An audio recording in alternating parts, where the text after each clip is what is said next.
வணக்கம். நீங்கள் இணைந்திருப்பது டேன் தொலைக்காட்சியின் இரவு நேர பிரதான செய்தியுடன் இணைந்திருக்கும் நான் கேலிஸ் பீட்டர் சேவியர். முதலில் தலைப்புச் செய்திகள்.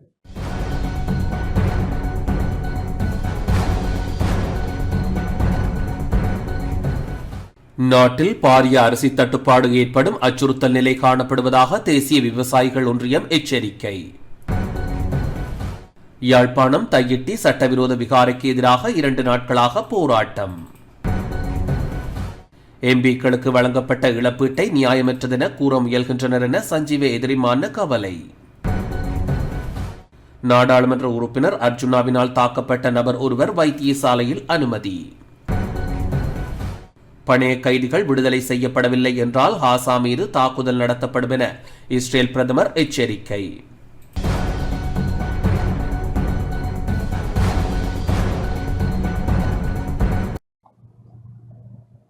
தொடர்வது முதன்மை செய்தி.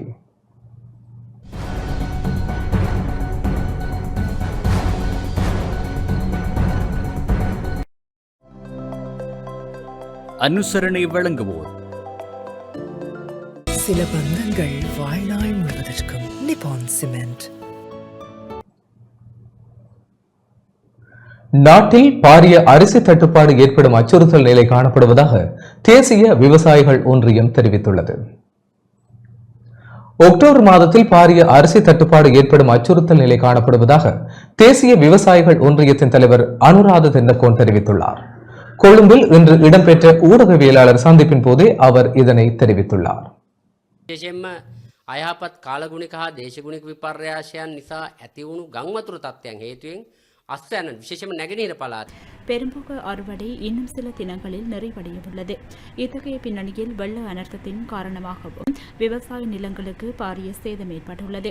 அதேபோன்று உரம் உரிய காலப்பகுதியில் கிடைக்கப்பெறாமை காரணமாகவும் பாதிப்பு ஏற்பட்டுள்ளது.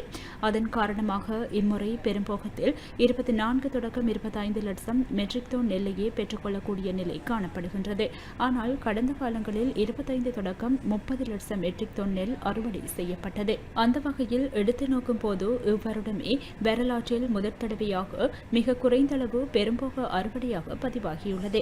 இதன் காரணமாக அக்டோபர் மாதமாகும் போது பாரிய அரிசி தட்டுப்பாடு ஏற்படக்கூடிய அச்சுறுத்தல் நிலை காணப்படுகின்றது.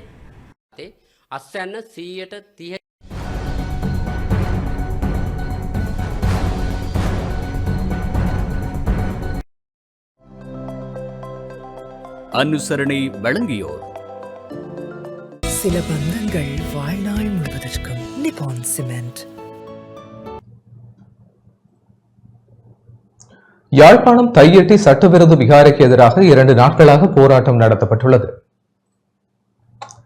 யாழ்ப்பாணம் தையிட்டி சட்டவிரோத விகாரியை அகற்றக் கோரி நேற்றும் இன்றும் தொடர் போராட்டம் நடத்தப்பட்டுள்ளது. தையிட்டி சட்டவிரோத விகார கட்டுமானத்தை அகற்றுவதற்கு அரசாங்கம் நடவடிக்கை எடுக்க வேண்டும் எனவும் சட்டவிரோதமாக கையகப்படுத்தப்பட்ட மக்களின் காணிகளை உரிமையாளர்களிடம் கையளிக்க வேண்டும் எனவும் வலியுறுத்தி நேற்று மாலை இந்த போராட்டம் ஆரம்பிக்கப்பட்டது. அதற்கமைய இன்று மாலை பாரிய போராட்டம் முன்னெடுக்கப்பட்டது. தமிழ் தேசிய மக்கள் முன்னணியின் ஏற்பாட்டில் இடம்பெற்ற போராட்டத்தில் கட்சி வேறுபாடுகளை கடந்து அரசியல் பிரதிநிதிகள், பொதுமக்கள், காணிகளின் உரிமையாளர்கள் என பலர் பங்கேற்றனர். யாழ்ப்பாணம் தையிட்டி திசைவிகார விடயத்தில் இனவாதத்துடன் செயல்படும் நாடாளுமன்ற உறுப்பினர் கஜேந்திரகுமார் பொன்னம்பலத்திற்கு எதிராக சட்ட நடவடிக்கை எடுக்குமாறு தேசப்பட்டுள்ள தேசிய அமைப்பின் உறுப்பினர் அஜித் ரணசிங்க கோரிக்கை விடுத்துள்ளார். போலீஸ் தலைமையகத்தில் நேற்று முறைப்பாடு அளித்தமையை தொடர்ந்து ஊடகங்களுக்கு கருத்து தெரிவித்த போதே அவர் இதனை தெரிவித்துள்ளார். ඉදිරිපත් කිරීම සඳහා අතරම තිස්ස විහාරය ඉදිරිපිට මේ වෙනකොට පාර්ලිමේන්තුවෙන් පඩි ලබමින් පාර්ලිමේන්තුවෙන් වැටුප් ලබමින් පාර්ලිමේන්තුවේ පොරොන්දු වුණු බුදුදහම சுரக்ஷா කරනවා කියන වගන්ති උල්ලංඝනය. நாடாளுமன்றத்தில் சம்பளம் பெறும் நாடாளுமன்ற உறுப்பினர் கஜேந்திரகுமார் பொன்னம்பலம் உள்ளிட்டவர்கள் சட்டவிரோத விகாரையை அகற்றுமாறு வலியுறுத்தி யாழ்ப்பாணம் தையிட்டி திஸ்ஸ விகாரைக்கு முன்பாக போராட்டத்தில் ஈடுபட்டு வருகின்றனர். தையிட்டி திஸ்ஸ விகாரை வரலாற்று முக்கியத்துவம் வாய்ந்த விகாரையாகும். அரச மரக்கிளை எம்முடைய நாட்டிற்கு கொண்டுவரப்பட்ட சமயத்தில் சில தினங்கள் திஸ்ஸ விகாரை அமைந்துள்ள பகுதியிலேயே வழிபாடுகள் நடத்தப்பட்டு பின்னராகவே அனுராதபுரத்திற்கு எடுத்து செல்லப்பட்டுள்ளது. இத்தகைய பின்னணியில் யாழ்ப்பாணம் தையிட்டி திஸ்ஸ விகாரையை இடித்து தகர்த்துவதற்கு ஒன்றிணையுமாறு நாடாளுமன்ற உறுப்பினர் கஜேந்திரகுமார் பொன்னம்பலம் அழைப்பு விடுத்துள்ளார். யாழ்ப்பாணம் தையிட்டி திஸ்ஸ விகாரையை இடித்து தகர்த்துவதற்கு ஒன்றிணையுமாறான துண்டு பிரசுரங்கள் சமூக வலைதளங்களில் பதிவேற்றம் செய்யப்பட்டுள்ளது. ஜனாதிபதி அனுரகுமார திசாநாயக்க இனவாதத்திற்கு இடமளிக்கப் போவதில்லை என கூறியுள்ளார். முதுகெலும்பு இருப்பின் இதற்கெதிராக நடவடிக்கை எடுக்குமாறு ஜனாதிபதி அனுரகுமார திசாநாயக்கவிடம் தெரிவித்துக் கொள்ள விரும்புகின்றோம்.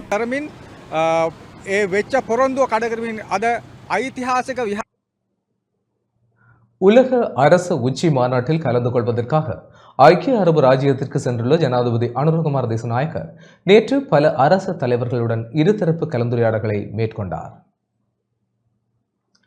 2025 உலக அரசு உச்சி மாநாட்டில் கலந்து கொள்வதற்காக ஐக்கிய அரபு ராஜ்யம் சென்றுள்ள ஜனாதிபதி அனுரகுமார திசாநாயக்கவிற்கும் குவைத் பிரதமர் ஷேக் அகமட் அப்துல்லா அல் அஹமட் அல் சபாவிற்கும் இடையிலான சந்திப்பு நேற்று பிற்பகல் இடம்பெற்றது. தற்போது இலங்கையின் அரசியல் மற்றும் நிதி ஸ்திரத்தன்மை உறுதி செய்யப்பட்டுள்ள நிலையில் முதலீடு மற்றும் சுற்றுலாத்துறைக்கான சாத்தியங்கள் விரிவடைந்துள்ளதாக ஜனாதிபதி அனுரகுமார திசாநாயக்க இதன்போது சுட்டிக்காட்டினார். இரு நாடுகளுக்கும் இடையிலான வர்த்தகத்தை வலுப்படுத்துவது மற்றும் சந்தையை பன்முகப்படுத்துவது குறித்து இருதரப்பும் கவனம் செலுத்தியதுடன் அதற்கான புதிய உத்திகளை கண்டுபிடிக்க வேண்டியதன் முக்கியத்துவம் குறித்தும் கலந்துரையாடப்பட்டது. சர்வதேச நாணய நிதியத்தின் கடன் வசதியை பெற்றுக்கொள்வதற்கு குவைத் அரசாங்கம் இலங்கைக்கு வழங்கிய ஆதரவிற்கு ஜனாதிபதி அனுரகுமார திசாநாயக்க குவைத் பிரதமர் ஷேக் அகமட் அப்துல்லா அல் அஹமட் அல் சபாவிற்கு நன்றி தெரிவித்தார். குவைத்தில் சுமார் 1,55,000 இலங்கை பணியாளர்கள் இருப்பதாகவும் அவர்களிடமிருந்து 700 மில்லியன் அமெரிக்க டாலர்கள் வெளிநாட்டு பண வருமானமாக கிடைப்பதாகவும் இது இலங்கையின் பொருளாதாரத்திற்கு பெரும் பலமாக இருப்பதாகவும் ஜனாதிபதி இதன்போது சுட்டிக்காட்டினார். இதேவேளை ஜனாதிபதி அனுரகுமார திசாநாயக்க மற்றும் பாகிஸ்தான் பிரதமர் ஷபாஸ் ஷெரீப்புக்கும் இடையிலான சந்திப்பு நேற்று இடம்பெற்றது. இலங்கை அரசியலில் அரசாங்கத்தின் சிறப்பான வெற்றிக்காக பாகிஸ்தான் பிரதமர் ஷபாஸ் ஷெரீப் ஜனாதிபதி அனுரகுமார திசாநாயக்கவிற்கு வாழ்த்து தெரிவித்தார்.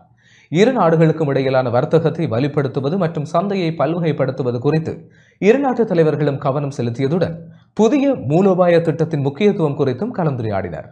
தற்போதைய அரசாங்கத்தின் பொருளாதார வேலை திட்டம் தொடர்பில் பாகிஸ்தான் பிரதமரிடம் விளக்கம் அளித்து ஜனாதிபதி அனுரகுமார திசாநாயக்க தற்போதைய அரசாங்கம் ஊழலற்ற வெளிப்படையான பொருளாதார முகாமைத்துவத்தை முன்னெடுத்து வருவதாக தெரிவித்தார். அதன் மூலம் இலங்கையின் பொருளாதாரத்திற்கு நல்லதொரு அடித்தளத்தை அமைக்கும் வகையில் செயல்பட முடியும் என்பதையும் ஜனாதிபதி சுட்டிக்காட்டினார். பாகிஸ்தானும் இலங்கைக்கும் இடையிலான சுற்றுலாத்துறையை மேம்படுத்துவது தொடர்பில் இதன்போது விசேட கவனம் செலுத்தப்பட்டது.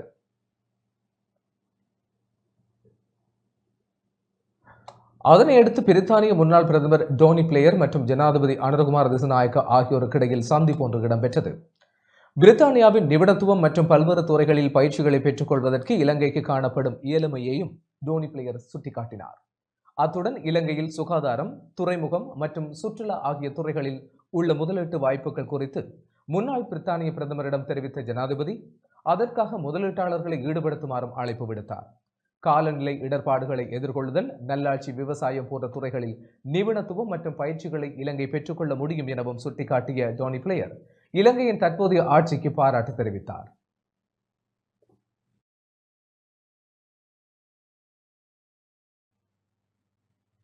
ஐக்கிய தேசிய கட்சியுடனான பேச்சுவார்த்தை தற்காலிகமாக நிறுத்தப்பட்டுள்ளதாக எதிர்க்கட்சி நாடாளுமன்ற உறுப்பினர் SM மெரிக்கார் தெரிவித்துள்ளார். ஐக்கிய தேசிய கட்சியுடன் இணைந்து கொள்ளும் கலந்துரையாடல் தற்காலிகமாக நிறுத்தப்பட்டுள்ளதாக எதிர்க்கட்சியின் நாடாளுமன்ற உறுப்பினர் SM மெரிக்கார் தெரிவித்துள்ளார். கொழும்பில் இன்று இடம்பெற்ற ஊடகவியலாளர் சந்திப்பின் போதே அவர் இதனை தெரிவித்துள்ளார். ඇමතුමාගේ වඳුරෙක්ට පුළුවන් වුණා කියලා මුල් ලංකාවේම කරන්ට් එක නැති කරන්න. ඊට පස්සේ ඇමතුමා කිව්වා හවස් වෙනකොට ஐக்கிய தேசிய கட்சியுடன் இணைவது தொடர்பான கலந்துரையாடல் தற்காலிகமாக நிறுத்தப்பட்டுள்ளது. எம்முடைய நோக்கம் ஐக்கிய தேசிய கட்சியுடன் மாத்திரம் இணைந்து கொள்ளும் குறுகிய நோக்கமல்ல. நாம் ஐக்கிய தேசிய கட்சியில் இருந்தவர்கள், வலதுசாரி பொருளாதாரத்தை நம்புபவர்கள். அந்த வகையில் வலதுசாரி தரப்பினர் ஒன்றிணைய வேண்டும் என நம்புபவர்கள். வலதுசாரி அணிகள் பிளவுபடும் போது 25 லட்சம் பேர் வரை வாக்களிப்பதற்கு வாக்குச்சாவடிக்கு செல்வதில்லை. வலதுசாரி கொள்கையை வெற்றி பெற செய்ய வேண்டுமென்றால் வலதுசாரி கொள்கையுடையவர்களை வாக்குச்சாவடிக்கு கொண்டு செல்லக்கூடிய நிலை ஏற்பட வேண்டும். அந்த வகையில் நோக்கும் போது வலதுசாரி அணியினரை அணி திரட்ட முயற்சி என்பது வலதுசாரி அணியில் உள்ள திருடர்களை கூட்டு சேர்ப்பதல்ல. அதை குழப்பிக் கொள்ள வேண்டாம் என தெரிவித்துக் கொள்ள விரும்புகின்றோம். ආණ්ඩුවල වැරදි වලින් කිලිවරලා. පෞගිය ආණ්ඩුව වැරදි වලින් කියලා කිය තමයි ඒගොල්ලන් බලය ගත්තේ. දැන් බලය අරගෙන எம்பிக்களுக்கு வழங்கப்பட்ட இழப்பீட்டை நியாயமற்றதென கூற முயல்கின்றனர் என முன்னாள் நாடாளுமன்ற உறுப்பினர் சஞ்சீவ எதிரிமன தெரிவித்துள்ளார். நாடாளுமன்ற உறுப்பினர்களின் வீடுகள் தீக்கிரையாக்கப்பட்ட விடயத்தை நியாயப்படுத்த அரசாங்கம் முயல்வதாக முன்னாள் நாடாளுமன்ற உறுப்பினர் சஞ்சீவ எதிரிமன குற்றம் சாட்டியுள்ளார். கொழும்பில் இன்று இடம்பெற்ற ஊடகவியலாளர் சந்திப்பின் போதே அவர் இந்த குற்றச்சாட்டை முன்வைத்துள்ளார். ප්‍රවෘත්ති විදියට සාමාන්‍ය පාවිච්චි කරන්නේ නැහැ. ඒක තමයි සාමාන්‍ය න්‍යාය. හැබැයි මේ පාලකයෝ அரசாங்கத்தின் அமைச்சர்கள் தொலைக்காட்சி விவாதங்களில் கலந்து கொள்வதில்லை. எதிர்த்தரப்பினரை நேருக்கு நேர் எதிர்கொள்வதற்கு அரசாங்க தரப்பினர் தயாராகவில்லை. குறைந்தபட்சம் பொறுப்புடைய பிரதி அமைச்சர்கள் கூட ஊடகங்களை எதிர்கொள்வதற்கு தயாராகவில்லை. எமது கேள்விகளுக்கு அரசாங்கம் பதிலளிப்பதாக தெரியவில்லை. வீடுகள் தீக்கரையாக்கப்பட்ட நாடாளுமன்ற உறுப்பினர்களுக்கு வழங்கப்பட்ட இழப்பீடு குறித்த விடயத்தில் அமைச்சரவை பேச்சாளர் கூறிய கருத்துக்கள் தீயிட்ட விடயத்தை நியாயப்படுத்தும் வகையில் அமைய பெற்றிருந்தது. சேதத்திற்கான இழப்பீடு நியாயமற்றது என்ற கருத்தை பரப்புவதனூடாக வீடுகளுக்கு தீயிட்ட விடயத்தை நியாயப்படுத்தும் வகையில் அமைந்துள்ளது. තමන්ගේ ප්‍රතිවාදීන් සම්බන්ධ එහෙම දහදුරා න්‍යායක් මිනිස්සුන්ට පුරුදු කරලා තිබුණා දේශපාලනයේදී. මේක நாடாளுமன்ற உறுப்பினர் அர்ச்சுனாவின் தாக்கப்பட்ட நபர் ஒருவர் வைத்தியசாலையில் அனுமதிக்கப்பட்டுள்ளார். யாழ்ப்பாணத்தில் நாடாளுமன்ற உறுப்பினர் அர்ச்சுனாவினால் தாக்கப்பட்ட நபர் ஒருவர் யாழ்ப்பாண போதனா வைத்தியசாலையில் அனுமதிக்கப்பட்டுள்ளார். தனியார் விருந்தினர் விடுதியொன்றில் அர்ச்சுனா மற்றும் கௌசல்யா ஆகிய இருவரும் நேற்று இரவு உணவருந்த சென்றனர். இந்த நிலையில் ஜெர்மன் நாட்டைச் சேர்ந்த இலங்கையர் ஒருவர் மற்றும் சாரதி ஒருவருடன் ஏற்பட்ட முரண்பாட்டின் நிமித்தம் அர்ச்சுனா காணொலி எடுத்துள்ளார். இதனால் வெளிநாட்டிலிருந்து வருகை தந்த நபர் சட்டத்தரணி மற்றும் வைத்தியராக இருந்து கொண்டு அனுமதியின்றி பிறரை காணொலி எடுக்கலாமா என கேட்ட நிலையில் தொடர்ந்து அர்ச்சுனா அங்கு நின்ற சாரதியையும் காணொலி எடுத்துள்ளார். இதனால் அர்ச்சுனாவின் தொலைபேசி பறிக்கப்பட்டு எறிந்த நிலையில் அர்ச்சுனா குறித்த சாரதியை கிளாஸினால் தாக்கியுள்ளார். அதன் பின்னர் சம்பவ இடத்திற்கு விரைந்த போலீசார் காயப்பட்ட நபரை போதனா வைத்தியசாலையில் அனுமதித்துள்ளார். இந்த விடயம் தொடர்பில் யாழ்ப்பாண போலீஸ் நிலைய தலைமையக பொறுப்பதிகாரியை தொடர்பு கொண்டு வினவிய போது அர்ச்சுனாவின் தாக்குதலுக்கு உள்ளான நிலையில் நபர் ஒருவர் வைத்தியசாலையில் அனுமதிக்கப்பட்டுள்ளதாக தெரிவித்தார். இவ்வாறான நிலையில் தனக்கு உயிர் அச்சுறுத்தல் ஏற்பட்டுள்ளதாக தெரிவித்து நாடாளுமன்ற உறுப்பினர் அர்ச்சுனா போலீஸ் நிலையத்தில் முறைப்பாடு ஒன்றை பதிவு செய்துள்ளார்.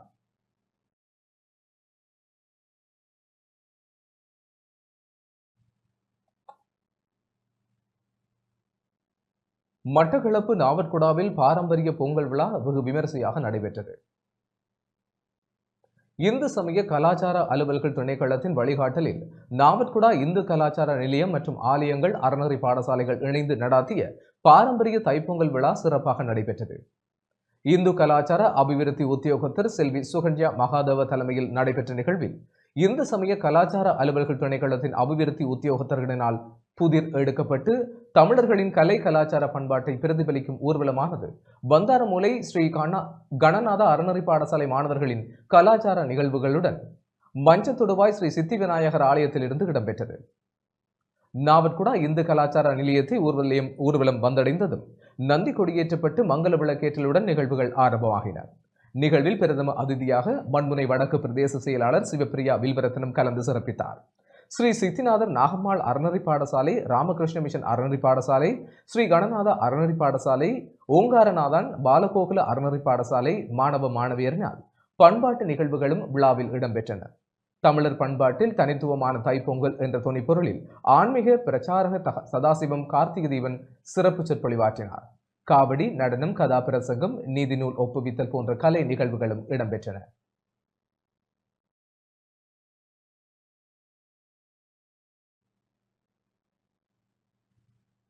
நுவரெலியாவில் அதிபருக்கு வழங்கப்பட்ட விடுதியை உடைத்து திருட்டில் ஈடுபட்ட நபர் விளக்க மறியலில் வைக்கப்பட்டுள்ளார். நுவரெலியா பொகவந்தலாவ ஹெர்கஸ்வால்ட் இலக்கம் 2 தமிழ் வித்தியாலய பிரதி அதிபருக்கு வழங்கப்பட்ட விடுதியை உடைத்து திருட்டில் ஈடுபட்டவர்களில் 2 பிணை வழங்கப்பட்டுள்ளது.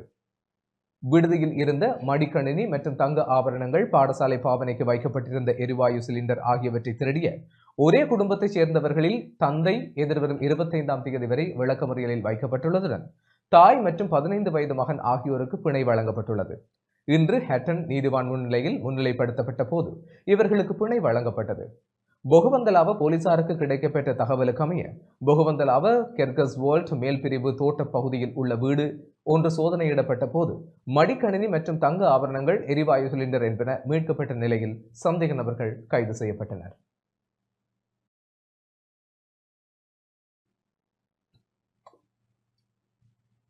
அம்பாறை திருக்கோவில் பிரதேச சபையால் நிர்மாணிக்கப்பட்ட சிறுவர் பூங்கா மற்றும் நெல் உலர்த்தும் நிலையம் என்பன திறந்து வைக்கப்பட்டன.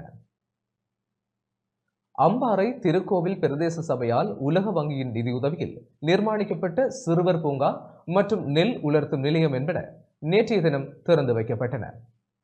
சிறுவர் பூங்கா தம்பிலுவில் பகுதியில் பொழுதுபோக்கு அம்சங்களுடன் நிர்மாணிக்கப்பட்டுள்ளது.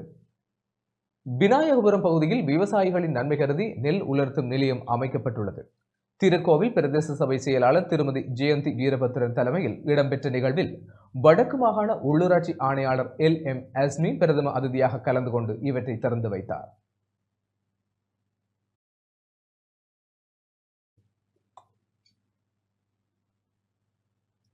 கிளிநொச்சி பரந்தன் பகுதியில் நேற்றிரவு இடம்பெற்ற விபத்தில் ஒருவர் உயிரிழந்துள்ளார். கிளிநொச்சி பரந்தன் பகுதியில் தனியார் பேருந்து மோதியதில் குடும்பஸ்தர் ஒருவர் உயிரிழந்துள்ளார். குறித்த விபத்து நேற்றிரவு இடம்பெற்றுள்ளதுடன் பரந்தன் நோக்கி நடந்து சென்ற குடும்பஸ்தர் ஒருவர் மீது அதே திசையில் பயணித்த தனியார் பேருந்து மோதி விபத்து இடம்பெற்றுள்ளதாக போலீசார் தெரிவிக்கின்றனர். விபத்தில் பரந்தன் காஞ்சி கிராமத்தைச் சேர்ந்த 4 பிள்ளைகளின் தந்தையே உயிரிழந்துள்ளார். விபத்து தொடர்பாக கிளிநொச்சி போலீசார் விசாரணைகளை மேற்கொண்டு வருகின்றனர். பளை பசறை வீதியில் 4வது கிலோமீட்டர் மைல்கள் அருகில் இடம்பெற்ற விபத்தில் பெண் உட்பட 3 படுகாயமடைந்துள்ளதாக பதுளை போலீசார் தெரிவித்துள்ளனர். இந்த விபத்து இன்று இடம்பெற்றுள்ளது. கார் ஒன்று வீதியை விட்டு விலகி 200 அடி பள்ளத்தில் விழுந்ததில் இந்த விபத்து இடம்பெற்றுள்ளது.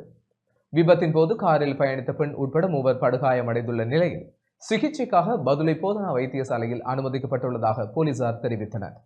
இது தொடர்பான மேலதிக விசாரணைகளை பதுளை போலீசார் மேற்கொண்டு வருகின்றனர். கிரியுள்ள மினிவாங்குட பகுதியில் பரவாவில சந்திக்கு அருகில் இடம்பெற்ற விபத்தில் பலர் படுகாயமடைந்துள்ளனர். இந்த விபத்து இன்று இடம்பெற்றுள்ளது. சாரதியின் கட்டுப்பாட்டை இழந்த கார் ஒன்று எதிர் திசையில் பயணித்த வேன் ஒன்றுடன் மோதியதால் வேனானது வீதியில் கவிழ்ந்ததில் இந்த விபத்து இடம்பெற்றுள்ளது. விபத்தின் போது வேன் மற்றும் காரில் பயணித்த பலர் படுகாயமடைந்துள்ள நிலையில் சிகிச்சைக்காக வைத்தியசாலையில் அனுமதிக்கப்பட்டுள்ளனர். பூப்பந்தாட்ட பயிற்சியாளர் தரம் 1க்கான 4 நாள் பயிற்சி முகாம் வவுனியாவில் இடம்பெற்று வருகிறது. வடக்கு மாகாணத்தில் முதல் முறையாக பூப்பந்தாட்ட பயிற்சியாளர் தரம் 1க்கான 4 நாள் பயிற்சி முகாம் வவுனியா ஓமந்தை உள்ளக விளையாட்டரங்கில் இடம்பெற்று வருகிறது. வவுனியா மாவட்ட பூப்பந்தாட்ட சங்கத்தின் வேண்டுகோளுக்கு அமைவாக இலங்கை பூப்பந்தாட்ட சங்கத்தின் ஏற்பாட்டில் இலங்கை பூப்பந்தாட்ட பயிற்சி மேம்பாட்டு சங்கத்தினால் முகாம் நடத்தப்பட்டு வருகிறது.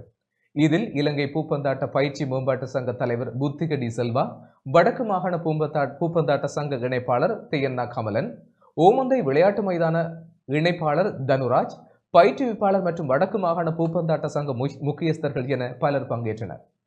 கொழும்புக்கு வெளியே முதன்முறையாக இடம்பெறும் பயிற்சி முகாமில் வடக்கு, கிழக்கு மற்றும் ஏனைய மாவட்டங்களில் இருந்தும் பயிற்சியாளர்கள் பங்கேற்றுள்ளனர்.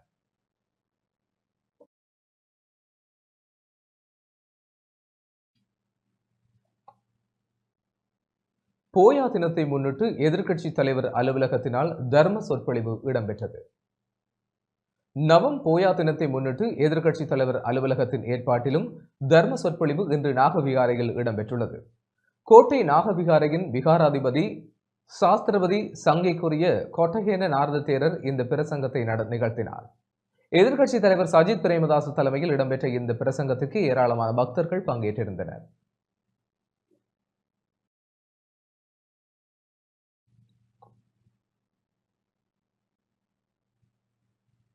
இலங்கையின் கடல் வளத்தை அளிக்கும் தமிழக மீனவர்கள் தமிழர்களை தொப்புள்கொடி உறவுகள் என கூறுவதில் எந்த பயனும் இல்லை என அமைச்சர் ஈனா சந்திரசேகர் தெரிவித்துள்ளார். இலங்கையின் கடல் வளத்தை அளிக்கும் தமிழக மீனவர்கள் தமிழர்களை தொப்புள்கொடி உறவுகள் என கூறுவதில் எந்த பயனும் இல்லை எனவும், இந்திய மீனவர்கள் எல்லை தாண்டாவிட்டால் எவ்வித பிரச்சனையும் இல்லை எனவும் கடல் தொழில் மற்றும் நீரியல் கடல் வளங்கள் அமைச்சர் ஈனா சந்திரசேகர் தெரிவித்துள்ளார். தமிழக மீனவர்களின் அத்துமீறல் செயல்பாடு தொடர்பில் இன்று கருத்து வெளியிடுகையில் இவ்வாறு குறிப்பிட்டார். இந்திய மீனவர்களுடைய பிரச்சனை தொடர்பாக புதிய வடிவத்தில் புதிய விதமான போராட்டங்கள் தோற்றுவிட்டது. இந்திய தமிழ்நாட்டு மீனவர்களுடைய வருகை என்பது அண்மை காலங்களில் கொஞ்சம் அதிகரித்திருக்கிறது. கடந்த காலங்களில் இவர்கள் வாரத்துக்கு 3 நாட்கள் மாத்திரம் வருகை தந்தார்கள். இப்பொழுது 7 நாட்களும் வருவதற்காக முயற்சிக்கின்றார்கள். இவர்கள் எங்களுடைய கடலில் இருக்கின்ற மீன்களை மாத்திரமல்ல, கடல் வளத்தையே நாசம் செய்கின்ற வேலையை செய்கின்றார்கள். அப்ப இந்த வேலை என்பது நாளைய தலைமுறையினருக்கே இந்த கடல் வளமே இல்லாது போகின்ற செயற்பாட்டையே இந்திய தமிழ்நாட்டு மீனவர்களால் முன்னெடுக்கப்பட்டு வருகின்றது என்பது யாராலும் மறுதளிக்க முடியாத விடயம். நாங்கள் இந்திய தமிழ்நாட்டு மீனவர்களிடம் கேட்டுக்கொள்வது, தமிழ்நாட்டு முதல்வரிடம் கேட்டுக்கொள்வது, எங்களுடைய கடல் பரப்பை எல்லைகளை மீற வேண்டாம். உங்களுக்கு அந்த உரிமை கிடையாது. எங்களுக்கு கடல் பரப்புக்கு வந்து எங்களுடைய மீனவர்களுடைய வள்ளங்கள் வலைகள் அனைத்தையும் அறுத்தெடுத்து விட்டு எங்களுடைய மீன்களையும் கொள்ளையடித்துக் கொண்டு போற வழியில் சொல்லிக் கொண்டு போகின்றீர்கள். தொப்புள் கூடையும் உறவு கிடையாது. நாங்கள் இந்திய தமிழ்நாட்டு மீனவர்களிடம் கேட்டுக்கொள்வது வேறு எதுமல்ல, உங்களை நாங்கள் கைது செய்யவும் தேவையில்லை. நீங்கள் எங்களுடைய கடல் எல்லையை மீற வேண்டாம். இது இன்னொரு நாட்டினுடைய கடல் என்பதை உணர்ந்து கொள்ளுங்கள், புரிந்து கொள்ளுங்கள். நாங்களும் மறுபுறத்தில் மன்றாடி கேட்கின்றோம், வேறு எதுவுமல்ல. நீங்கள் எங்களுடைய கடல் எல்லையை மீறி வந்து எங்களுடைய கடலை நாசம் செய்வதை நிறுத்துங்கள். அப்பொழுது இந்த பிரச்சனைக்கு நிரந்தரமான தீர்வு கிடைக்கும்.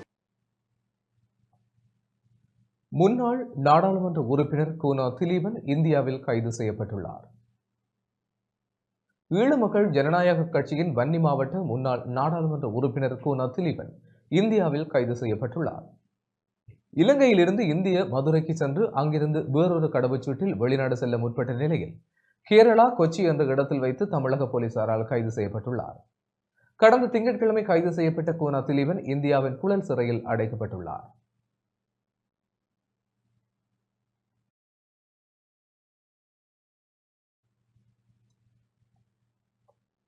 யாழ்ப்பாணம் மூளாயில் அமிர்தலிங்கம் மங்கையர்க்கரசி நினைவு இல்லம் மற்றும் உருவச்சிலை இன்று திறந்து வைக்கப்பட்டது.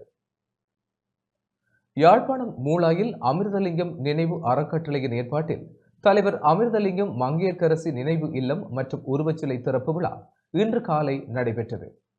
இன்று காலை நடைபெற்ற இந்த நிகழ்வில் முன்னாள் நாடாளுமன்ற உறுப்பினர் தர்மலிங்கம் சித்தார்த்தன் தலைமையில் நிகழ்வு இடம்பெற்றது. இந்நிகழ்விற்கு பிரதம விருந்தினர்களாக வடக்கு மாகாண ஆளுநர் நாகலிங்கம் வேதநாயகன், யாழ்ப்பாணத்துக்கான இந்திய தூதுவர் சாய் முரளி ஆகியோர் கலந்து கொண்டனர். மங்கள விளக்கேற்றலுடன் ஆரம்பமான நிகழ்வில் அமிர்தலிங்கத்தின் உருவச்சிலையை வடக்கு மாகாண ஆளுநர் வேதநாயகன் திறந்து வைத்தார். அதனைத் தொடர்ந்து உருவச்சிலைக்கு மலர் மாலை அணிவித்து மலர் அஞ்சலி செலுத்தப்பட்டது. தொடர்ந்து அமிர்தலிங்கம் மங்கையர்க்கரசி நினைவு இல்லத்தை யாழ்ப்பாணத்துக்கான இந்திய தூதுவர் சாய் முரளி திறந்து வைத்தார். நிகழ்வில் தமிழரசு கட்சியின் பதில் தலைவர் CVK சிவஞானம், முன்னாள் நாடாளுமன்ற உறுப்பினர் MA சுமந்திரன் உள்ளிட்ட பலர் கலந்து கொண்டனர். அனைவருக்குமே தெரியும், தனிப்பட்ட முறையில் அமுதனரை தெரிந்தவர்களுக்கு தெரியும், அவர் பாராளுமன்றத்தில் இருக்கின்ற காலத்தில் வழக்காட செல்வதில்லை என்று. வழக்காட செல்லாவிட்டால் அவருக்கு வருமானம் இல்லை, வருமானம் இல்லாவிட்டால் இந்த வீடு கட்டி முடிக்கப்பட்டிருக்கார். ஆகவே அவர் பாராளுமன்றம் செல்லாமல் விட்டது தனிப்பட்ட முறையில் இந்த வீடு கட்டி முடிப்பதற்கும், இன்று வரையும் ஒரு தமிழினத்தின் மாபெரும் தலைவன் வாழ்ந்த வீடு, இருந்த வீடு, இன்றும் மக்கள் மனத்திலே இது அமுதனருடைய வீடு என்று சொல்லப்படுகின்ற வீடாக அதை தொடர்ந்து பேணுவதற்கு இன்று அமுதனர் அக்கா இருவருடைய பேராலும் இது ஒரு ஞாபகத்தை இல்லமாக உருப்பெற்று அங்கே ஒரு அமுதனருடைய உருவ சிலை, மிக நேர்த்தியாக செய்யப்பட்ட ஒரு சிலை வைக்கப்பட்டிருக்கின்றது. உண்மையிலே அமுதனர் இருந்த காலங்களிலே யாருமே சொல்வார்கள், அமுதனருடைய சரித்திரத்தை சொன்னால் தமிழ் மக்களுடைய ஆரம்பகால விடுதலை போராட்டம் அல்லது சாத்வீக விடுதலை போராட்டத்தின் கதையை சொன்னதாக இருக்கிறது. தமிழ் மக்களுடைய விடுதலை போராட்டத்தில் ஒவ்வொரு அங்கத்திலும் தன்னை முழுமையாக இணைத்துக் கொண்டு இந்த மக்களுடைய விடுதலைக்கு வித்திட்டவர் மிக முக்கியமாக அண்ணன் அமுதலிங்கம்தான்.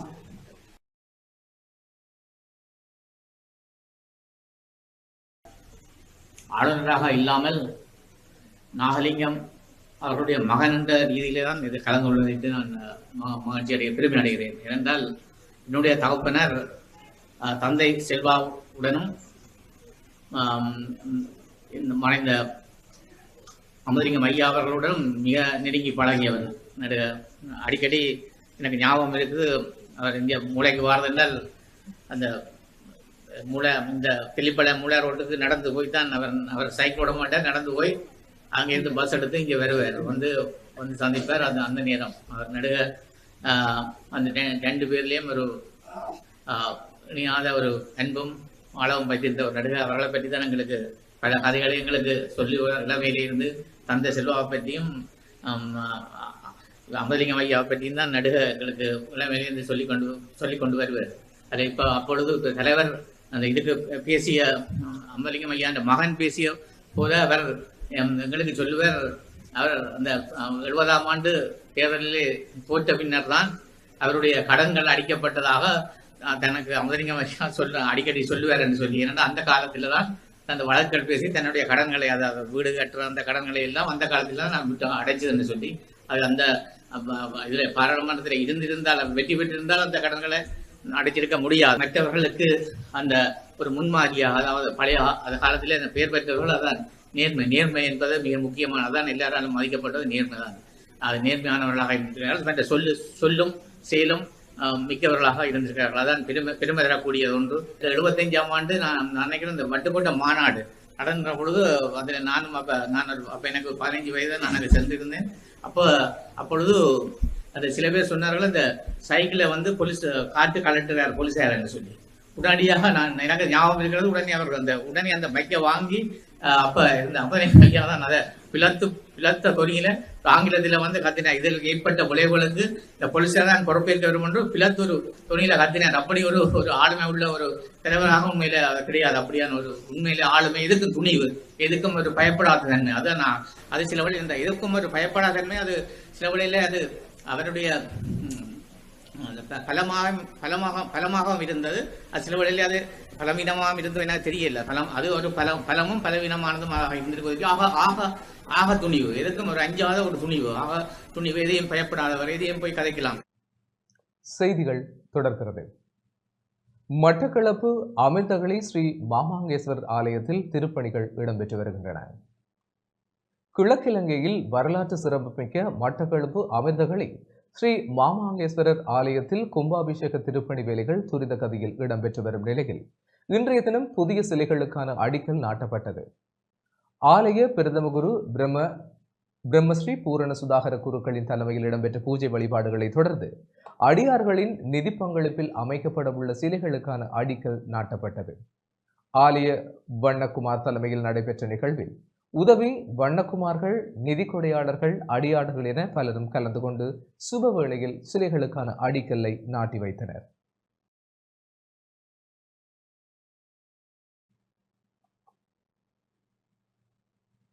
நுவரெலியாவில் மசாஜ் நிலையம் என்ற போர்வையில் இயங்கி வந்த விபச்சார விடுதி சுற்றி வளைக்கப்பட்டு 6 பேர் கைது செய்யப்பட்டுள்ளனர்.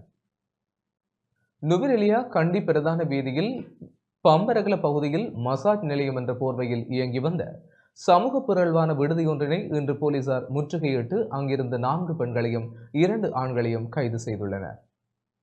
ஆயுர்வேத ஸ்பா நிலையம் என்ற பெயரில் இயங்கிய மசாஜ் நிலையமே இவ்வாறு சுற்றி வளைக்கப்பட்டதாக போலீசார் தெரிவித்தனர்.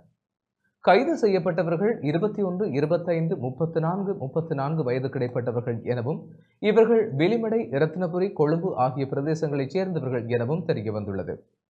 கைது செய்யப்பட்ட சந்தேக நபர்களிடம் மேலதிக விசாரணைகளை நுவரெலியா போலீசார் மேற்கொண்டு வருகின்றனர்.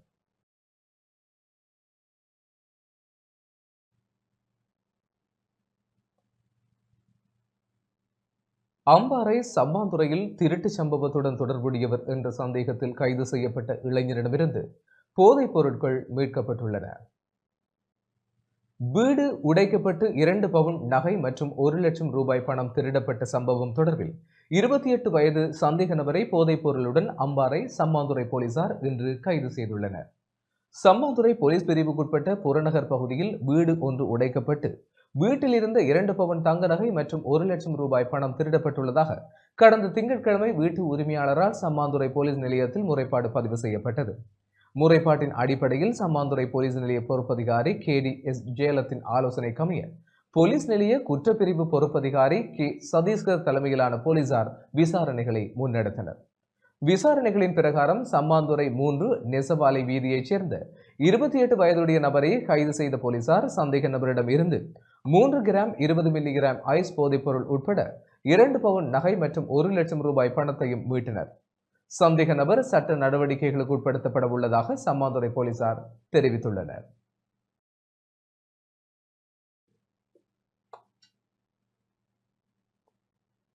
மட்டக்களப்பு ஓட்டமாவடி மஜ்மா நகரில் புதிய பாடசாலை ஒன்றை அமைக்க நடவடிக்கை எடுக்கப்பட்டுள்ளது. மட்டக்களப்பு ஓட்டமாவடி மஜ்மா நகரில் புதிய பாடசாலை ஒன்றை அமைக்குமாறு நாடாளுமன்ற உறுப்பினர் MS நளீம் முன்வைத்த கோரிக்கைக்கு அமைய பாடசாலை அமைப்பதற்குரிய நடவடிக்கையினை எடுக்குமாறு ஓட்டமாவடி பிரதேச அபிவிருத்தி குழு தலைவரும் நாடாளுமன்ற உறுப்பினருமான கானா பிரபு பணிப்புரை விடுத்துள்ளார். ஓட்டமாவடி பிரதேச அபிவிருத்தி குழு கூட்டம் நேற்று நடைபெற்றது. மஜ்மா நகரில் 350க்கும் மேற்பட்ட குடும்பங்கள் வசிக்கும் நிலையில் அங்குள்ள மாணவர்கள் கற்றல் நடவடிக்கைகளுக்காக 8 கிலோமீட்டர் தூரம் பயணித்து கேணி நகர், நாவலடி போன்ற பகுதிகளில் உள்ள பாடசாலைகளில் கற்கின்றனர். இது தொடர்பில் நடவடிக்கை எடுக்கப்பட வேண்டும் என நாடாளுமன்ற உறுப்பினர் நளீம் பிரதேச அபிவிருத்தி குழுவின் கவனத்திற்கு கொண்டு வந்ததை அடுத்து கூட்டத்தில் தீர்மானம் ஒன்று நிறைவேற்றப்பட்டு மட்டக்களப்பு மத்திய கல்வி வலய அதிகாரிகளுக்கு பணிப்புரை வழங்கப்பட்டது. நாடாளுமன்ற உறுப்பினர் MLA M. ஹிஸ்புல்லா மற்றும் திணைக்கள அதிகாரிகளும் பிரதேச அபிவிருத்தி குழு கூட்டத்தில் கலந்து கொண்டனர்.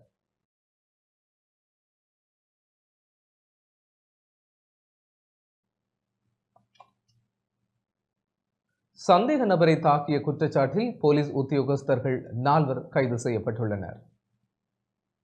கைது செய்யப்பட்ட சந்தேக நபரை தாக்கிய குற்றச்சாட்டின் பேரில் வாதுவ போலீஸ் உத்தியோகஸ்தர்கள் 4 கைது செய்யப்பட்டுள்ளதாக போலீஸ் தலைமையகம் தெரிவித்துள்ளது. இந்த கைது நடவடிக்கை இன்று இடம்பெற்றுள்ளது. வாதுவ போலீசாரினால் கைது செய்யப்பட்ட சந்தேக நபர் ஒருவர் பிணையில் விடுவிக்கப்பட்டமையை தொடர்ந்து வைத்தியசாலையில் அனுமதிக்கப்பட்ட நிலையில் உயிரிழந்த சம்பவம் ஒன்று பதிவாகியுள்ளது. குறித்த நபர் சிறையில் இருந்த சமயத்தில் போலீசாரினால் தாக்கப்பட்டுள்ளார் என அவருடைய உறவினர்களினால் முறைப்பாடு பதிவு செய்யப்பட்டுள்ளது. அதற்கமைய பாணதுரை போலீஸ் நிலைய பொறுப்பதிகாரியின் தலைமையில் பாணதுரை குற்றவியல் பிரிவினரினால் விசாரணைகள் முன்னெடுக்கப்பட்டு வருகின்றன. அதற்கமைய வாதுவ போலீஸ் நிலையத்தின் 4 போலீஸ் உத்தியோகஸ்தர்கள் சந்தேக நபரை தாக்கிய குற்றச்சாட்டின் பேரில் இன்று கைது செய்யப்பட்டுள்ளனர். அதற்கமைய கைது செய்யப்பட்ட போலீஸ் உத்தியோகஸ்தர்கள் 4 நாளைய தினம் நீதிமன்றத்தில் ஆஜர்படுத்தப்பட உள்ளனர். அதேவேளை குறித்த போலீஸ் உத்தியோகஸ்தர்கள் பணி நீக்கம் செய்யப்பட்டுள்ளமையும் குறிப்பிடத்தக்கது.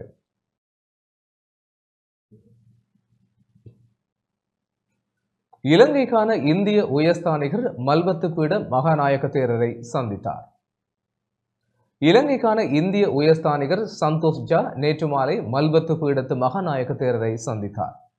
இலங்கைக்கும் இந்தியாவுக்கும் இடையிலான சமய மற்றும் கலாச்சார ஒத்துழைப்பு திட்டங்கள் தொடர்பில் உயர்ஸ்தானிகர் இதன்போது மகாநாயக்க தேரருக்கு விளக்கம் அளித்துள்ளார்.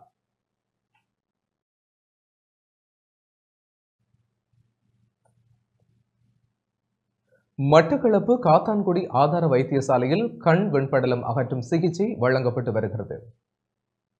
சவுதி அரேபிய மன்னர் சலமனின் நிவாரணம் மற்றும் மனிதாபிமான பணிகளுக்கான மன்னர் மையத்தின் அனுசரணையில் கண் வெண்படலம் அகற்றும் இலவச சத்திர சிகிச்சை முகாம் இன்று மட்டக்களப்பு காத்தான்குடி ஆதார வைத்தியசாலையில் ஆரம்பிக்கப்பட்டது. இந்த சத்திர சிகிச்சை முகாம் எதிர்வரும் 17ஆம் தேதி வரை இடம்பெறும்.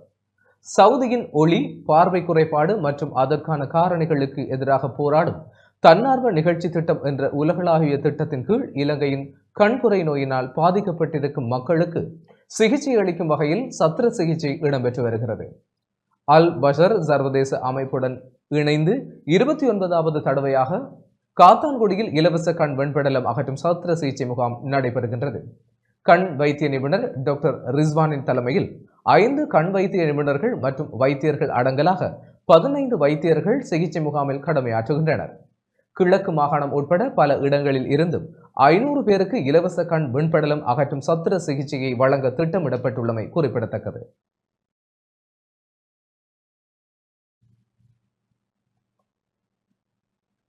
அம்பாறை கல்முனையின் கேரள கஞ்சாவுடன் கைதான சந்தேக நபரை விளக்கமறியலில் வைக்குமாறு நீதிமன்றம் உத்தரவிட்டுள்ளது. அம்பாறை கல்முனை விசேட அதிரடிப்படையினரால் கடந்த திங்கட்கிழமை 18 கிலோ மற்றும் 169 கிராம் கேரள கஞ்சாவுடன் கைது செய்யப்பட்ட சந்தேக நபரை விளக்கமறியலில் வைக்குமாறு நீதிமன்றம் உத்தரவிட்டுள்ளது. கைதான சந்தேக நபர் நேற்றைய தினம் நீதிமன்றத்தில் முன்படுத்தப்பட்ட போதே சந்தேக நபரை எதிர்வரும் 18ஆம் தேதி வரை விளக்கமறியலில் வைக்குமாறு உத்தரவு பிறப்பிக்கப்பட்டுள்ளது. ஐஸ் போதைப் பொருளுடன் இளைஞர் ஒருவர் கைது செய்யப்பட்டுள்ளதாக போலீசார் தெரிவித்துள்ளனர். கந்தானை ரயில் நிலையத்திற்கு அருகில் மேல் மாகாண தெற்கு போலீஸ் குற்றவியல் பிரிவினருக்கு கிடைக்கப்பெற்ற இரகசிய தகவலுக்கு அமைய நேற்று இடம்பெற்ற சுற்றி வளைப்பு நடவடிக்கையின் போதே இந்த கைது இடம்பெற்றுள்ளது. போலீசார் சந்தேகத்துக்கு இடமான காரை மறித்து சோதனைக்கு உட்படுத்திய போது 1 கிலோ 8 கிராம் ஐஸ் போதைப் பொருள் மீட்கப்பட்டுள்ளது. சந்தேக நபர் 28 வயதுடைய கொழும்பு 8 பகுதியைச் சேர்ந்தவர் என தெரிய வந்துள்ளது. மேல் மாகாண தெற்கு குற்றவியல் பிரிவினரும் கந்தானை போலீசாரும் மேலதிக விசாரணைகளை முன்னெடுத்து வருகின்றனர்.